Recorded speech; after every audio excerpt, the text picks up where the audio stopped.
Textual exercise number 5.21. A magnetic dipole is under the influence of a two magnetic field. The angle between the field's direction is a 60 degree and one of its field has a magnitude of 1.2 into 10 raised to minus 2 Tesla. If the dipole comes to the stable equilibrium at an angle of a 50 degree with this field, what is the magnitude of the other fields? Okay.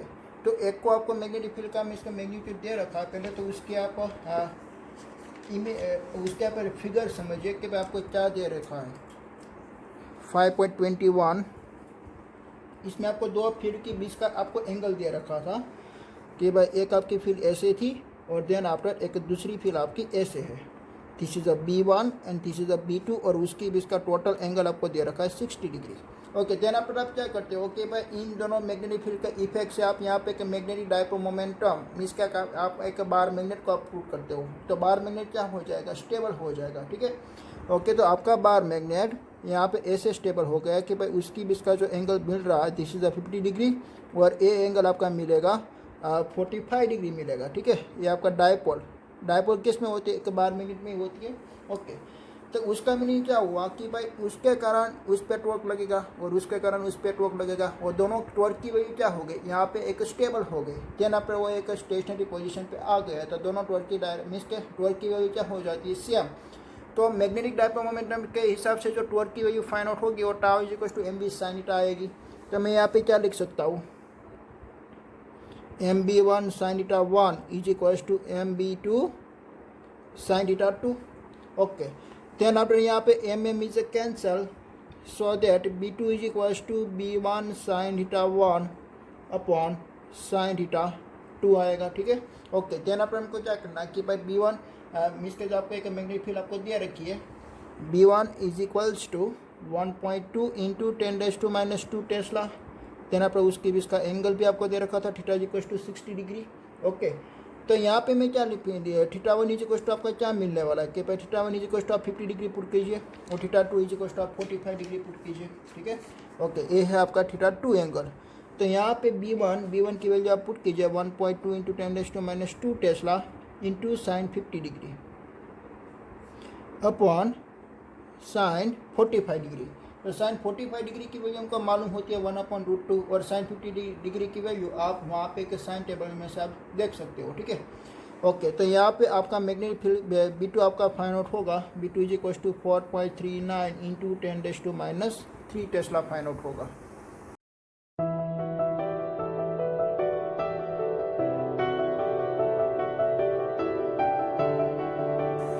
Textual example number 5.22। A monogenetic 18 kilo electron volt electron beam initially in the horizontal direction is subjected to the horizontal magnetic field of 0.04 Gauss. It is normal to the initial direction. Estimate up or down the reflection of the beam over the distance of the 30 centimeter. Mass of electron भी आपको दे रखा है। Okay, तो मैं यहाँ पे एक उसकी मैं इमेजिन करता हूँ कि भाई यहाँ पे मैग्नेटिक फील्ड लाइन आपकी सपोज के गोइंग इनसाइड के डायरेक्शन में है और यहाँ से एक v वेलोसिटी के साथ आपका इलेक्ट्रॉन एंटर कर रहा है, उसके पास एक इनिशियली v वेलोसिटी अवेलेबल है। ओके, और ये मैग्नेटिक फोर्स के कारण वहाँ पे मैग्नेटिक फोर्स लगेगा, डाउनवर्ड डायरेक्शन में लगेगा। तो डाउनवर्ड डायरेक्शन में मैग्नेटिक फोर्स लगेगा तो उसका पाथ कैसे फाइंड आउट होगा, तो उसका पाथ यहाँ से और ऐसे ट्रैवलिंग करेगा। ठीक है, ओके, तो यहाँ से आप देख सकते हो कि भाई ये डिस्टेंस कितना फाइंड आउट हो रहा है, y डिस्टेंस, ये डिस्टेंस आपको निकालना है, वो डिस्टेंस वो कितना ट्रैवलिंग करेगा डाउनवर्ड डायरेक्शन में। तो यहाँ से आपको ये डिस्टेंस आपको दे रखा है कि भाई दिस डिस्टेंस इज 30 सेंटीमीटर। ठीक है, तो हमको पहले क्या फाइंड आउट करना पड़ेगा कि भाई उसकी स्टार्टिंग में इनिशियल वेलोसिटी कितनी है वो हमको निकालनी पड़ेगी। तो हम वेलोसिटी कैसे निकालेंगे, देखिए कि हमको पहले तो गिवन डेटा कितना दे रखा है, इलेक्ट्रिक फील्ड E आपको दे रखी है 18 किलो इलेक्ट्रॉन वोल्ट। ओके, और देना पर आपको इलेक्ट्रॉन का चार्ज भी दे रखा है। ठीक है, ओके, ये आपको इमेज के QV आपको एक पोटेंशियल आपको एक एनर्जी दे रखी है, potential energy is equal to 18 kilo electron volt, ये इलेक्ट्रॉन वोल्ट की टर्म में है। तो 18 into 10 raise to 3 into 1.6 into 10 raise to minus 19 कीजिए तो उसका कोई आपको एक आंसर मिलेगा। ठीक है, वो आंसर आपका जूल में आएगा, वो आपकी पोटेंशियल एनर्जी हो गई। तो यहाँ पे हम क्या लिख सकते हैं, potential energy is equal to kinetic energy. So that potential energy is equals to 1 half mv square. इस पोटेंशियल एनर्जी को हम ई बी लिख सकते हैं। तो हमको क्या बनानी है कि भाई वी को हमको सब्जेक्ट की बनानी है, तो v square is equal to क्या होगा 2E/m, so that v is equal to क्या होगा √2E/m होगा। ठीक है, ओके। देन आफ्टर आप ई की वैल्यू पे यहाँ पे पुट कर सकते हो। ई की वैल्यू क्या आई 18 × 10⁻³ इंटू 1.6 × 10⁻19। तो हम यहाँ पे वो इक्वेशन में हम वैल्यू पुट कर देते हैं 2 × 18 × 10⁻³ इंटू 1.6 × 10⁻19 और अपॉन मास ऑफ इलेक्ट्रॉन 9.1 × 10⁻31। 9.1 × 10⁻31 ये मास ऑफ इलेक्ट्रॉन है। ओके, हम उसकी उसकी क्वांटिटी फाइंड आउट करेंगे तो हमको वेलोसिटी फाइंड आउट होगा 0.795 × 10⁸ मीटर पर सेकेंड इनवर्स। ये आपकी मिस के क्या फाइंड आउट हो गई, ये फाइंड आउट हो गई उसकी वेलोसिटी। देन अपन हमको क्या फाइंड आउट करना है कि भाई ये वाली डिस्टेंस सबको निकालनी है। तो ये डिस्टेंस हम कैसे निकालेंगे, हमने 11th में लॉ ऑफ मोशन का डिस्टेंस निकालने का हमने इक्वेशन हमने स्टडी किया हुआ था y is equal to μ0t + 1/2 but initial velocity is 0, so that उसका इक्वेशन हमको मिलेगा y इज इक्वल टू 1/2 जैसा मिलेगा। ठीक है, तो मैं ये इक्वेशन में यहाँ पे लिखता हूँ। पहले तो देखिए आपका डिस्टेंस का इक्वेशन था y is equal to μ0t + 1/2 आप लिख सकते हो, but initial velocity is 0, so that y is equal to 1/2 आपको मिलता है। ठीक है, ओके। इसमें आपको एक्सेलरेशन निकालना पड़ेगा। तो एक्सेलरेशन हम कैसे निकालेंगे, देखिए हमारे पास यहाँ पे मैग्नेटिक फोर्स का इक्वेशन अवेलेबल है F is equal to QBB, but यहाँ पे इलेक्ट्रॉन है इसलिए हम क्या लिख सकते हैं EBB आप लिख सकते हो। ठीक है, ओके। देन आफ्टर न्यूटन्स का फोर्स का इक्वेशन था MA, तो MA इज इक्वल टू आप लिख सकते हो EBB। Okay, so that acceleration is equal to आप लिख सकते हो EBB/m, EBB/m आप एक्सेलरेशन इज इक्वल टू आप लिख सकते हो। देन आफ्टर टाइम, तो टाइम आप कैसे निकालेंगे कि भाई वेलोसिटी इज इक्वल टू क्या होती है डिस्टेंस अपॉन टाइम होती है, so that time is equal to क्या होती है डिस्टेंस अपॉन वेलोसिटी होती है। ठीक है, ओके। ये टाइम का भी इक्वेशन आपको यहाँ पे पुट कर देना है। तो so that y is equal to 1/2 EBB/m और t का स्क्वायर, तो d/v का स्क्वायर हम लिखे। ओके, तो यहाँ पे मिस के देखिए कि भाई यहाँ पे d स्क्वायर और v स्क्वायर होगा ना। ओके, तो आपका इक्वेशन क्या मिलने वाला है 1/2 EBB d²/m v², so that v is a cancel और 1/2 EB d²/m v। ये आपका लास्ट में क्वांटिटी फाइंड आउट हुई और सभी की आपको यहाँ पे वैल्यू पुट कर देनी है कि इलेक्ट्रॉन का चार्ज कितना होता है 1.6 × 10⁻19 और मैग्नेटिक फील्ड भी आपको दे रखी है कि भाई मैग्नेटिक फील्ड भी 0.04 गॉस है, तो 0.04 × 10⁻4 × टेस्ला हम लिख सकते हैं। और डिस्टेंस आपका कितना दे रखा था 30 सेंटीमीटर, बस 30 सेंटीमीटर को यहाँ पे मैं distance d is equal to 30 centimetre को आपको मीटर में कन्वर्ट करनी है, तो 0.3 मीटर आएगी, तो 0.3 मीटर का स्क्वायर। देन अपने मास ऑफ इलेक्ट्रॉन, ये 2 का 2 तो यहाँ पे रहेगा, मास ऑफ इलेक्ट्रॉन 9.1 × 10⁻31। देन अपने स्पीड, तो स्पीड आपने जो फाइंड आउट की और स्पीड आपकी फाइंड आउट हुई थी 0.795 × 10⁸ मीटर पर सेकेंड। ओके, तब उसकी वैल्यू आप फाइंड आउट करेंगे तो y इज इक्वल टू आपको मिलेगा 0.39 × 10⁻³ mm, 0.39 × 10⁻³ मीटर, सो दैट इसको आपके mm में कन्वर्ट करनी है, तो 10⁻³ को हम क्या बोल सकते हैं मिलीमीटर, सो दैट 0.39 mm। ठीक है, इतना वो डिस्टेंस डाउनवर्ड डायरेक्शन में वो ट्रैवल करेगी।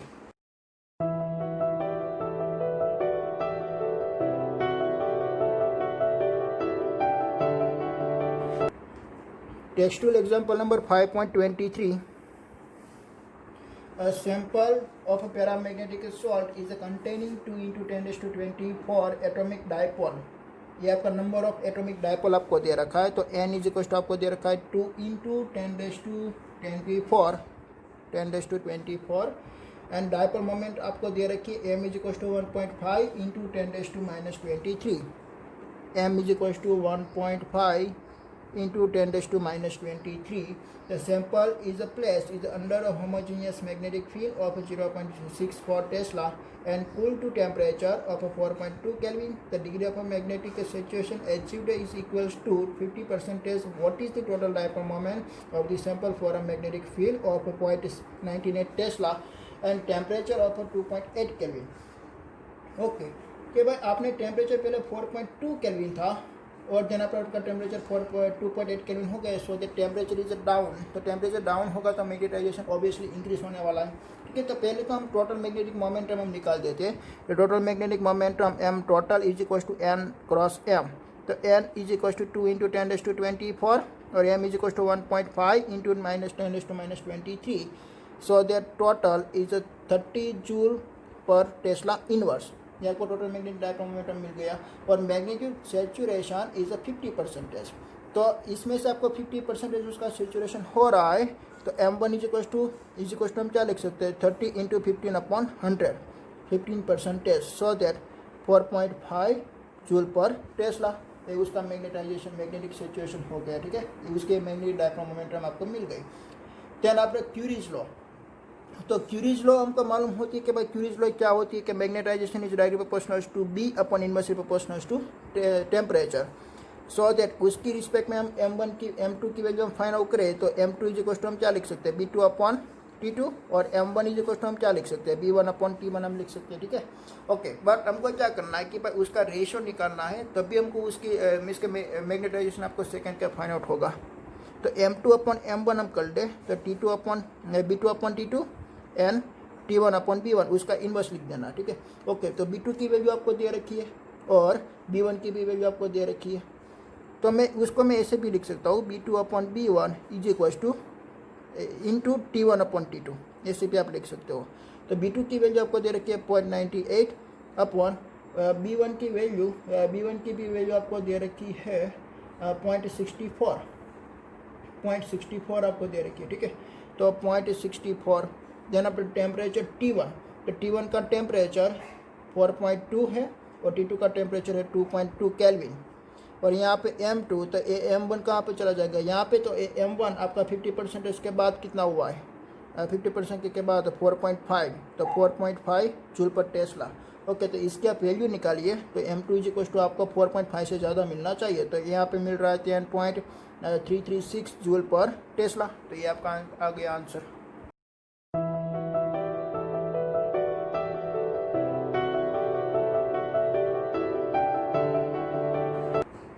Textual example number 5.24.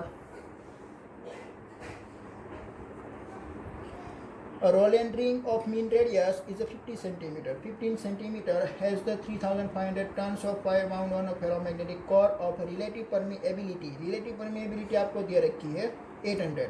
What is the magnetic field B in the core of a magnetization current of a 1.2 ampere? तो पहले हम गिवन डेटा हम लिख देते कि भाई आपको डिस्टेंस कितना दे रखा है, R is equal to 15 centimetre. So that उसको मीटर में कन्वर्ट करनी है तो 0.15 मीटर। ओके, देन आफ्टर आपका नंबर ऑफ टर्न्स कितना दे रखा है, N is equal to 3500। Then after relative permeability mu R is equal to 800 आपको दे रखी है। तो आपको क्या फाइंड आउट करनी है, देन आफ्टर आपको करंट भी दे रखा है I is equal to 1.2 ampere.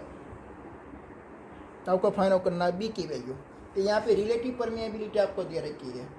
तो magnetic field of this solenoid का इक्वेशन क्या होता है मीडियम के लिए, μNI होता है। और relative permeability μR is equal to mu अपन हम क्या लिख सकते हैं, μ0 हम लिख सकते हैं, ठीक है।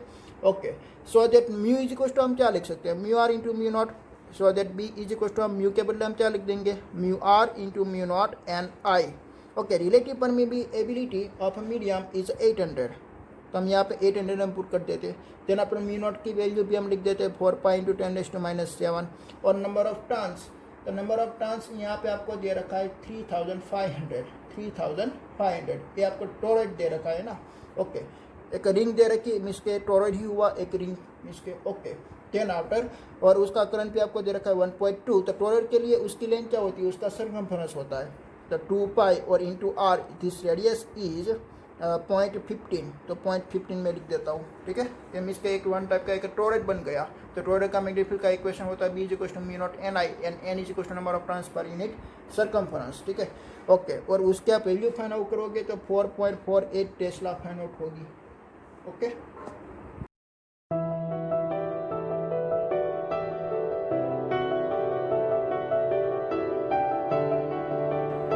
टेक्सचुअल एग्जांपल नंबर 5.25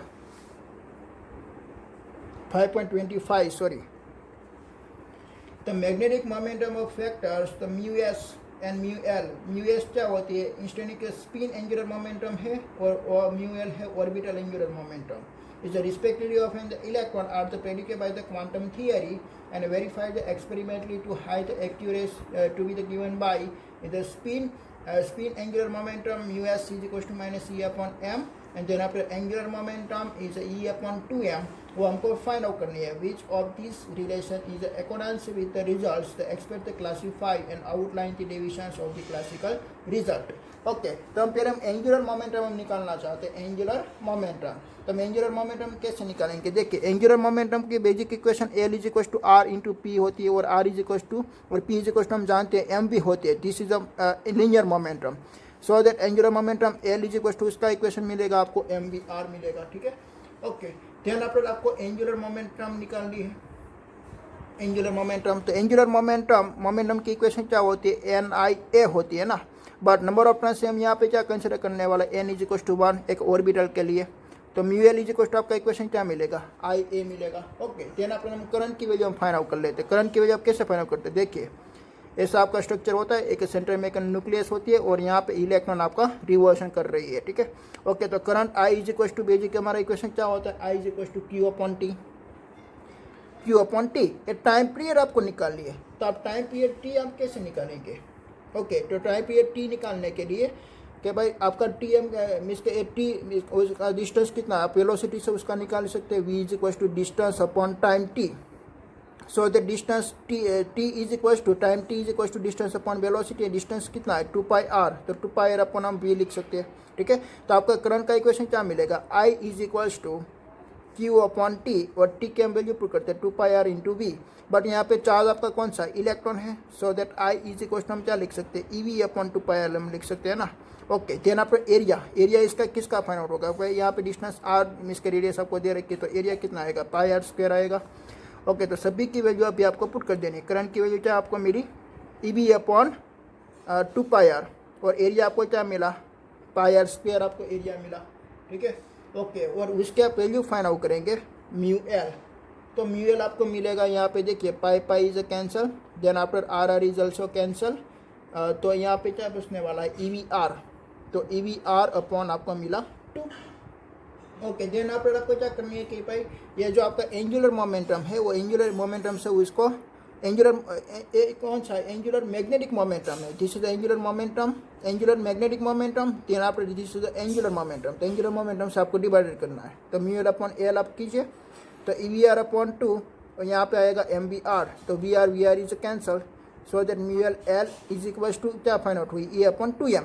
और इन दोनों के आप मिस के उसको हम क्या स्टडी कर सकते हैं, भाई उसको हम लिख सकते हैं म्यू एल हम लिख सकते हैं, ठीक है। ओके, तो ए मिस के उसका आप इक्वेशन निकालिए कि भाई mu L is equal to आपको क्या फाइंड आउट करना है कि भाई mu L is equal to e upon 2m, और यहाँ पे आएगा एल एंगुलर मोमेंटम। पर दोनों की डायरेक्शन कैसी होती है, अपोजिट होती है, इसलिए यहाँ पे माइनस आएगा, तो ये आपका प्रूफ हो गया, ठीक है। ओके, ऐसे ही एक स्पिन मैग्नेटिक मोमेंटम का भी आप फुल फाइंड आउट कर सकते हो। तो इसके साथ आपको रिलेशनशिप निकालनी है, mu S is equal to आपका इक्वेशन मिला e upon m into S. तो आप देखिए कि भाई उसके साथ आप रिलेशनशिप बनाए, तो आपका जो स्पिन मैग्नेटिक मोमेंटम है, वो स्पिन मैग्नेटिक मोमेंटम आपका एंगुलर मोमेंटम से डबल है, ठीक है। ऐसे उसकी रिलेशनशिप फाइंड आउट हो गई। ओके।